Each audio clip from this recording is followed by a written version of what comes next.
Greetings everybody, this is the Vintage Sewing Machine Garage. I am making a video today to talk about features. If you look closely at the two sewing machines in front of you, the ones you see here, they almost look to be the same. Each of them is a Viking Husqvarna from approximately the same time. If those of you who are watching this video now, take a look and see if you can discern any of the differences. There are differences, and I actually wanted to make this video just to point something out. You know, today we often associate lower prices within a range of products from good, better, and best. We assume that the lower priced one is not made as well, or it lacks quality. But back in the day, manufacturers of all sorts of products, including sewing machines, they actually didn't do that. The model on the left is the Viking 19E, and the one on the right is the 21A. Now these machines are the same size. The one on the right is more in the foreground. I had to do that to get their wide bodies on this table.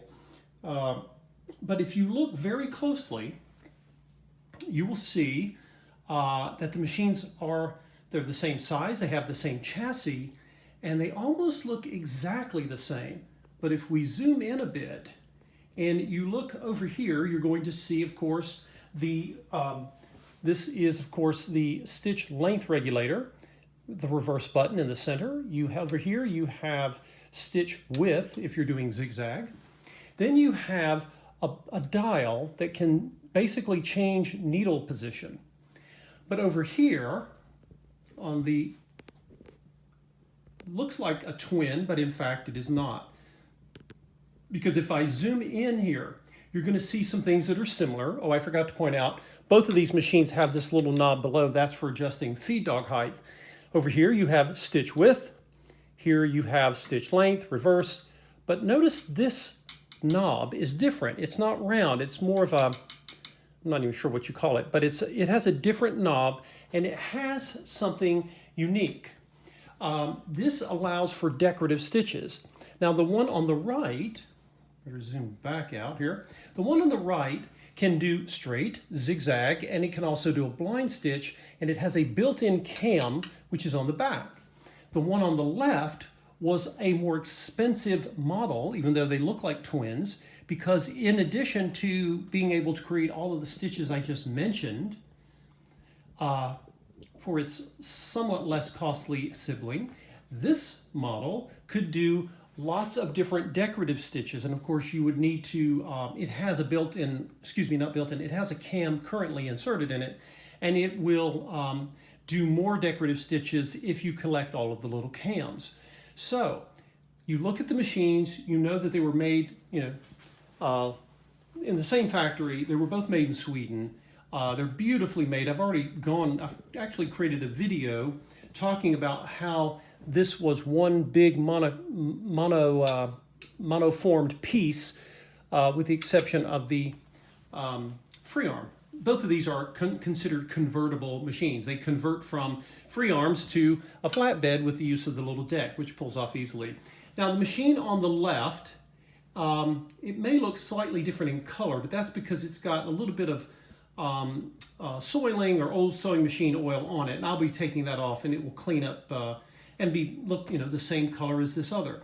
But I wanted to point this out because when you went to buy something back in this time, you paid based on features. The more features something had, whether it was a car or a stove or in this case a sewing machine, the more features it had, the more complex it was. It was more costly to build, and the companies could also charge more because they thought that they could convince people that, hey, yeah, it costs more, but look at all the cool features it has.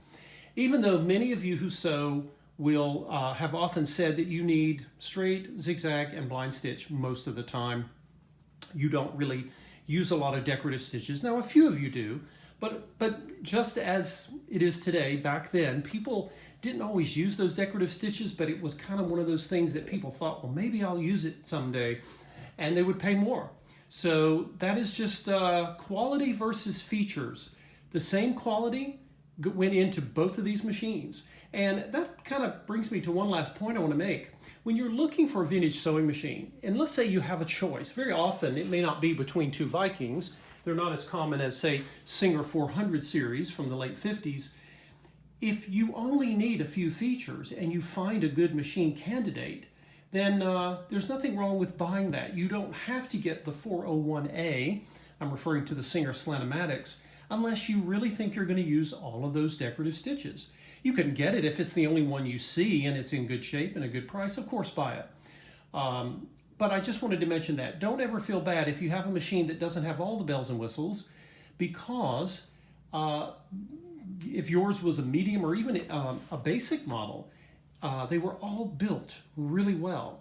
It's just that people would pay extra depending on the features, just like in some ways we do today with things like automobiles. So just wanted to point that out, guys. And by the way, in order to find out what the model number is, you want to turn around on the back, because you'll see, you